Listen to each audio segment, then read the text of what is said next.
Bonjour et bienvenue à cette 14e vidéo sur le petit catéchisme de Martin Luther.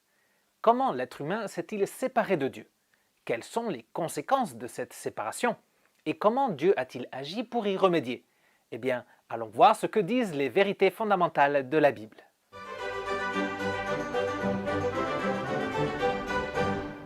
Les gens n'aiment pas trop quand on parle du péché.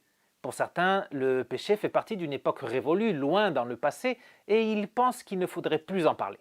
Mais le péché est un des enseignements principaux de la Bible. Dans le Nouveau Testament, on trouve une définition du péché. On la lit dans 1 Jean 3, 4. Tous ceux qui pratiquent le péché violent la loi, puisque le péché, c'est la violation de la loi. Donc, quand on dépasse les limites de la loi de Dieu, on commet un péché. L'Ancien Testament parle de rater la cible. Il y a d'autres synonymes encore, comme désobéissance, offense ou faute commise contre la volonté de Dieu. Il y a eu une époque où le péché n'existait pas. C'était lors de la création du monde. À la fin de son œuvre de création, Dieu a dit que tout était bon. Donc il n'y avait pas de péché. Le péché est apparu après. Et pour le comprendre, il faut revenir en arrière à l'histoire d'Adam et Ève et de la chute. Dans la même carte de Jean au chapitre 1er, verset 8, on lit « Le diable pêche dès le commencement ». On ne sait pas quand, mais à un moment donné, le diable, qui avait été créé parfait, s'est retourné contre Dieu. Il est devenu l'ennemi de Dieu et il s'est proposé comme objectif de ruiner ce que Dieu considérait le plus précieux de sa création, l'être humain. Adam et Ève vivaient dans un monde parfait. Ils avaient une seule limite. On peut lire cela dans Genèse 2, 16 et 17. Tu pourras manger les fruits de tous les arbres du jardin, mais tu ne mangeras pas le fruit de l'arbre de la connaissance du bien et du mal, car le jour où tu en mangeras, tu mourras, c'est certain. Adam et Ève pouvaient manger de tous les arbres du jardin, sauf d'un. Tant qu'ils ne dépassaient pas cette limite, tout irait bien. Certains se demandent pourquoi Dieu leur a mis cette épreuve. Dans une certaine logique, s'il n'y avait pas d'interdiction, il n'y avait pas non plus la possibilité de commettre de péché, donc affaire réglée. Mais s'il n'y avait pas de possibilité de désobéir, il n'y avait pas non plus la possibilité de démontrer la reconnaissance et l'amour envers le Créateur. Sans la possibilité de désobéir, l'être humain n'était pas libre de ses choix. Sans la possibilité de désobéir, l'être humain n'aurait pas été libre, mais prisonnier dans un palais en or. Sans la possibilité de démontrer sa fidélité, l'être humain ne serait pas parfait ni heureux. Dieu a créé l'humanité avec l'option de se séparer de lui afin que volontairement il veuille rester auprès de son Créateur. Puisque Adam et Ève respectaient la loi de Dieu et vivaient heureux dans le jardin d'Éden en communion avec Dieu, le diable s'est approché d'eux pour les tenter, pour les faire désobéir et pour faire en sorte que la menace de Dieu s'accomplisse. Vous connaissez la suite. Adam et Ève, séduits par les paroles du diable, ont fait ce qu'ils ne devaient pas faire. Ils ont désobéi, ils ont raté la cible, ils ont péché. Cette toute petite faute a entraîné des énormes conséquences, et c'est ce qu'on va analyser maintenant. La première conséquence, c'est l'apparition de ce qu'on appelle le péché originel. On lit dans Romains 5, 12 et 18. De même que par un seul homme le péché est entré dans le monde et par le péché la mort, de même la mort a atteint tous les hommes parce que tous ont péché. De même, par une seule faute, la condamnation a atteint tous les hommes. Le péché originel paraît être un grand mot, mais en vérité c'est simple. Le péché originel s'appelle comme ça parce qu'il est à l'origine de la corruption de la nature humaine. On peut comparer ça à une maladie génétique qui passe d'une génération à la suivante. Adam et Ève sont devenus pécheurs par leur désobéissance. Cela fait que tous les descendants d'Adam et Ève, nous soyons également pécheurs. On peut lire ça dans le psaume 51, 7. « Oui, depuis ma naissance, je suis coupable. Quand ma mère m'a conçu, j'étais déjà marqué par le péché. » C'est la fatalité du péché originel. Il est en nous dès notre conception. Nous sommes donc tous sous la condamnation de Dieu parce que nous sommes par nature pécheurs. Cela nous amène à parler de la deuxième conséquence du péché. C'est ce qu'on appelle le péché actuel. Rappelez-vous ce que disait Ecclésiaste 7,20. Non, il n'y a sur terre aucun homme juste qui fasse le bien et qui ne pêche jamais. Certains disent que nous sommes pécheurs parce que nous commettons des péchés. Mais en vérité, c'est à l'envers. Nous commettons des péchés parce que nous sommes pécheurs. Le péché originel est à l'origine des péchés que nous commettons actuellement. Il y a plusieurs sortes de péchés actuels. Il y a ceux que nous commettons en parole et en acte, c'est ce qu'on appelle des péchés par commission, parce qu'on les commet, et on peut reconnaître tous ces péchés-là quand on s'examine dans le miroir de la loi. Mais il n'y a pas que les péchés de commission. Voyons ce que nous dit Jacques 4, 17.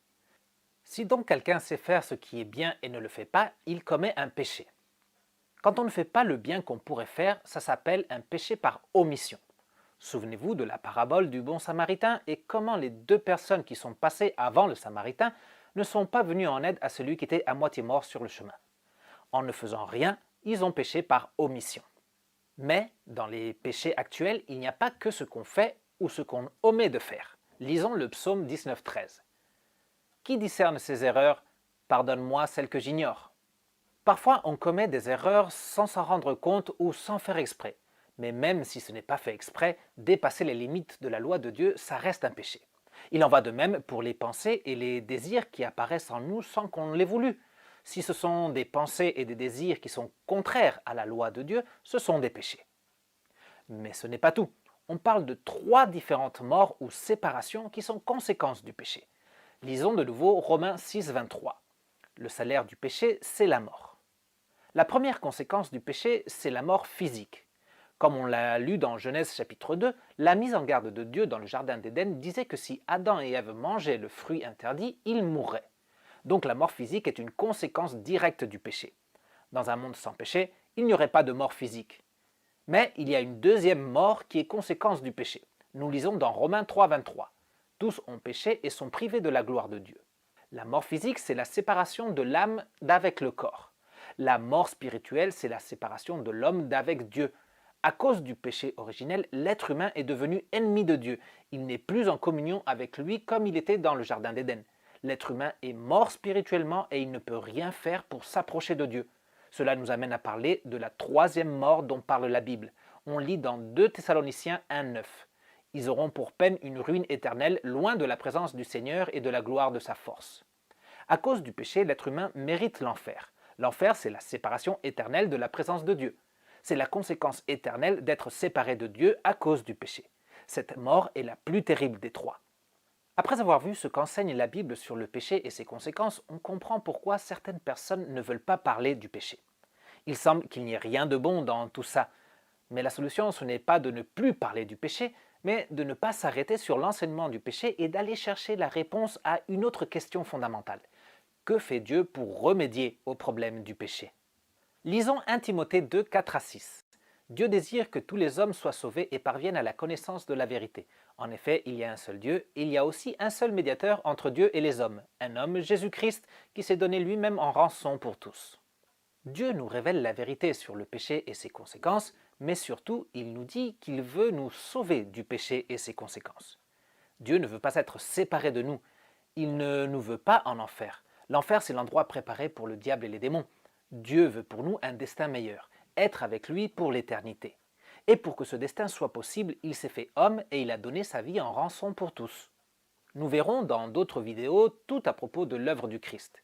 Je citerai juste ici ce qui est écrit dans Romains 6:23 en entier. En effet, le salaire du péché, c'est la mort, mais le don gratuit de Dieu, c'est la vie éternelle en Jésus-Christ notre Seigneur. Le péché a fait régner la mort. Jésus-Christ fait régner la vie. Nous étions séparés de Dieu à cause du péché. Par Jésus-Christ, nous sommes réconciliés avec Dieu. Nous allons tous mourir physiquement comme conséquence du péché, mais par la foi en Jésus-Christ, nous allons ressusciter physiquement. Nous étions condamnés à l'enfer. En Jésus-Christ, Dieu nous accorde gratuitement le paradis. L'enseignement sur le péché est une vérité fondamentale de la Bible. Cette vérité nous aide à mieux comprendre l'évangile de Jésus-Christ et à mieux apprécier son œuvre et le don de la grâce de Dieu. C'est tout pour aujourd'hui. Si tu as aimé la vidéo, clique sur le pouce levé. Si tu trouves que cette vidéo peut être intéressante pour tes amis, partage-la. Si tu veux laisser un message, écris dans les commentaires. Et pour vérifier que tu as bien tout compris, réponds au quiz qui se trouve dans la description. Et comme toujours, on se retrouve bientôt pour continuer notre étude des vérités fondamentales de la Bible. Ciao!